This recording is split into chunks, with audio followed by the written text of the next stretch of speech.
Assassin's Creed is no doubt one of the most successful video game franchises of all time. With each new entry comes an exciting new era in history. The latest entry, Assassin's Creed Unity, takes place during the late 1700s, the French Revolution, one of the most violent periods in human history. And you play Arnaud Dorian, a new young assassin ready to rise up against overwhelming odds, the Templars. So to do this, he can't do it alone. This marks the first in franchise history that enables you to play co-op, something that me and the fans have always been wanting, kicking Templar asses with the bros. The cutting throats, the air assassinations, the phantom blades, the blood, the mayhem. Ubisoft has finally answered the prayers of fans.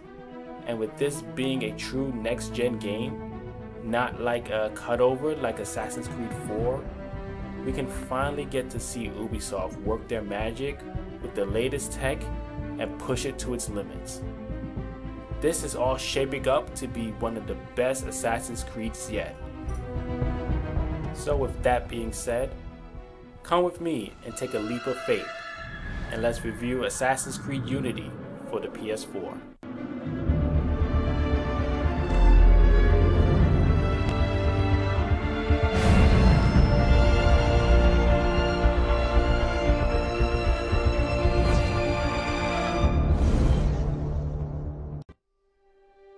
The Assassin's Creed storyline is very intricate, exciting, and often quite confusing with each new passing game as you go back and forth between the distant past, and future.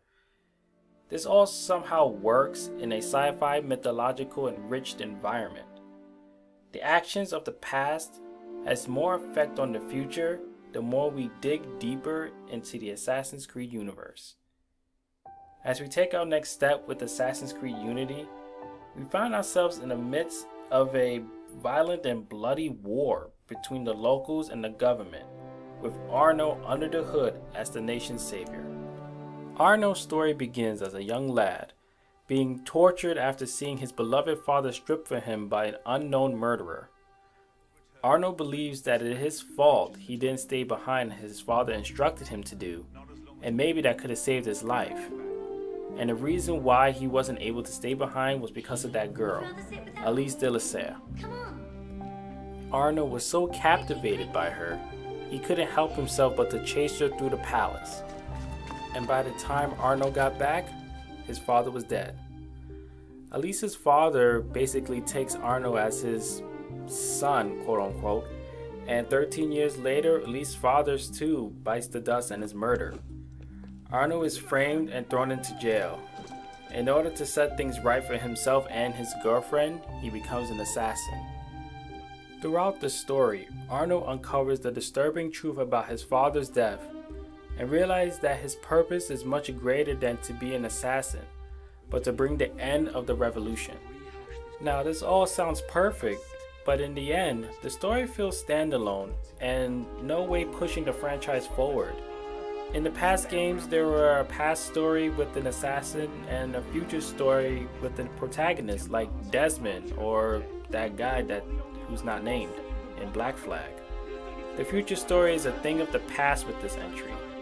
Not much is said about Abstergo or Desmond's friends, and little was said about the instruments of the First Will.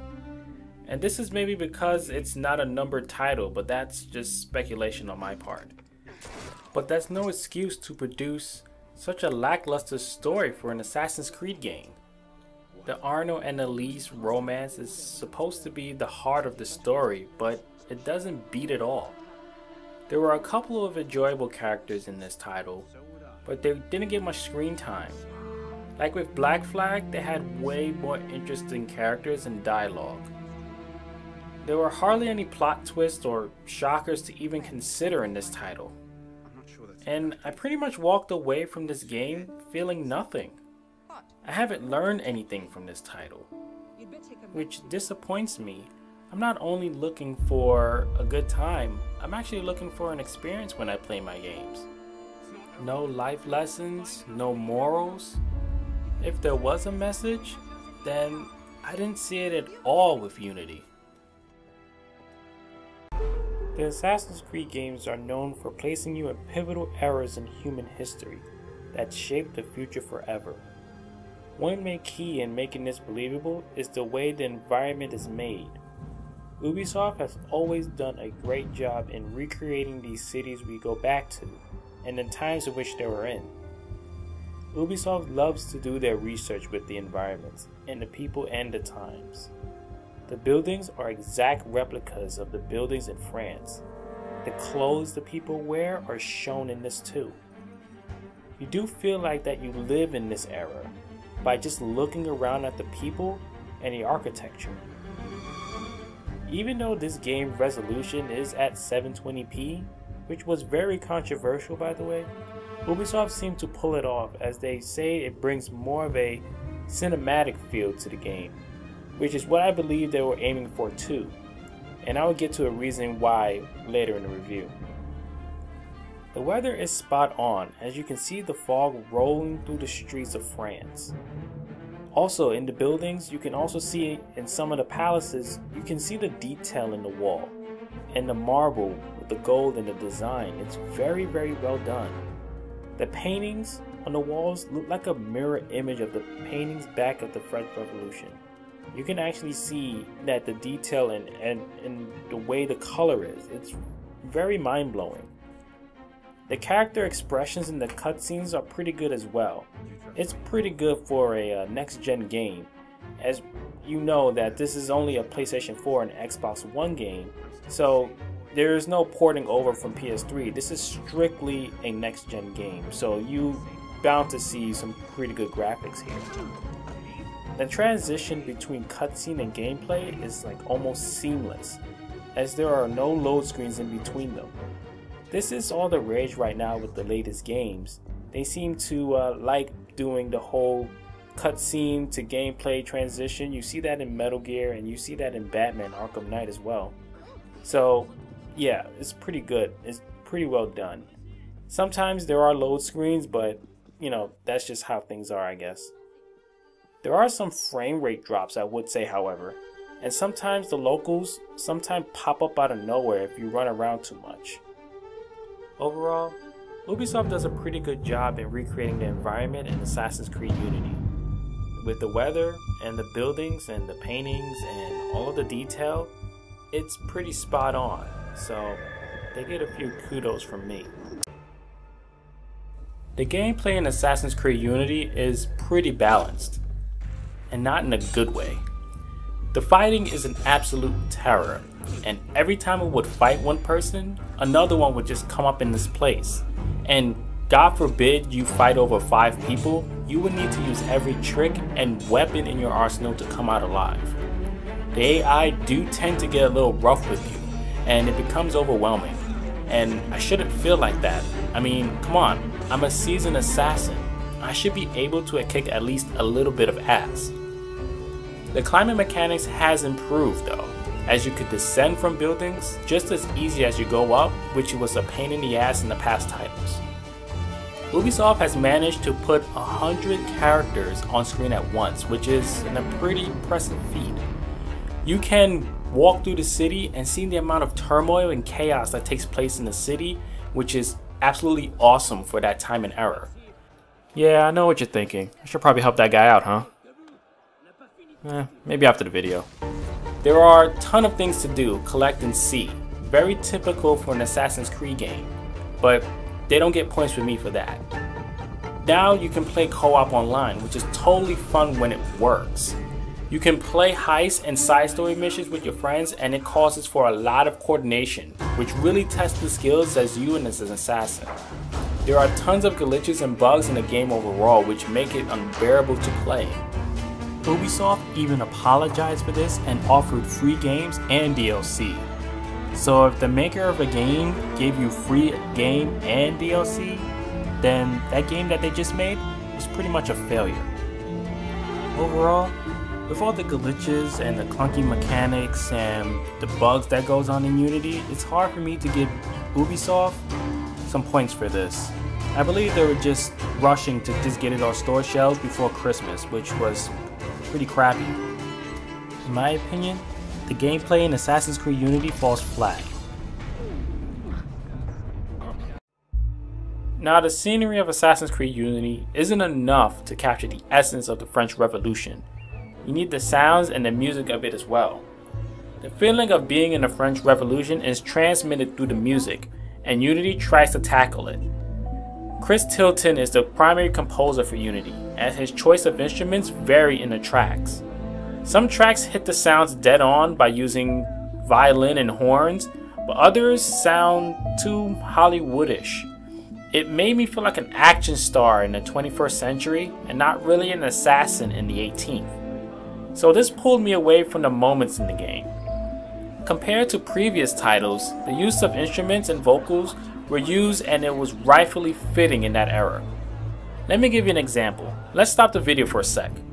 I'm gonna start playing an Assassin's Creed 2 music track that I think captures the essence of that time and era.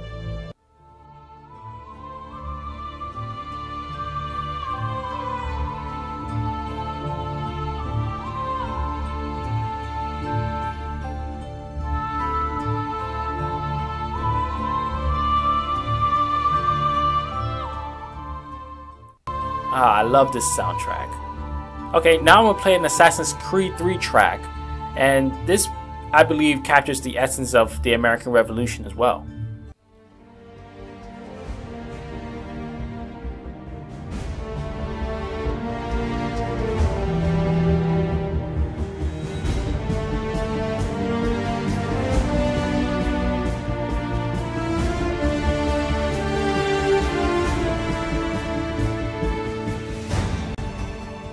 Now you see, whenever I hear these tracks, I immediately imagine that I'm walking through the beautiful streets of Venice, or piloting a ship on the Atlantic Ocean.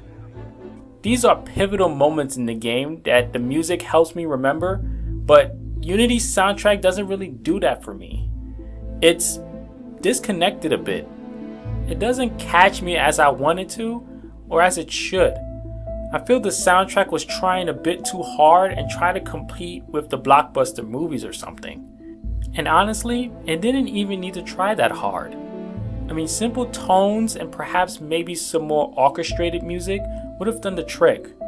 Now, don't get me wrong, the music sound effects are awesome and terrific, but when I listen to it away from the game, I don't feel like an assassin in the French Revolution. I feel like James Bond. Now that we've gone through some of the main points of the game, I usually ask myself, would I go back to it after I beat it? Is it worth taking another trip? And my answer is, not really. There are tons of things to collect, side missions to complete, DLC and main mission objectives to go through, if you're into that sort of thing. But the game for me wasn't that enjoyable to pop the disc back in. The story was mediocre at best, playstyle was clunky, and the game overall was just buggy all around. I can't say I enjoyed this game. I mean, it was a nice experience to go through the French Revolution and everything, meet some of the important people of that time and kill with your friends. It left me totally unsatisfied. And with that, I would grade this game a 6 out of 10. I can only hope that the next AC, Assassin's Creed Syndicate, can learn from Unity's mistakes and make it better. Even if you delay the game for a few months to make it perfect, it'll be fine by me. Just don't produce a game like this again. I mean, I'm an AC fan, especially with the Desmond saga, which I believe Ubisoft should bring back. Hell, that's where most of their Assassin's Creed fans got on the bandwagon. I had high hopes for the first next-gen Assassin's Creed game, but sometimes your hopes fall from a really, really high building. Well, until next time guys, and remember, nothing is true and everything is permitted. Peace out.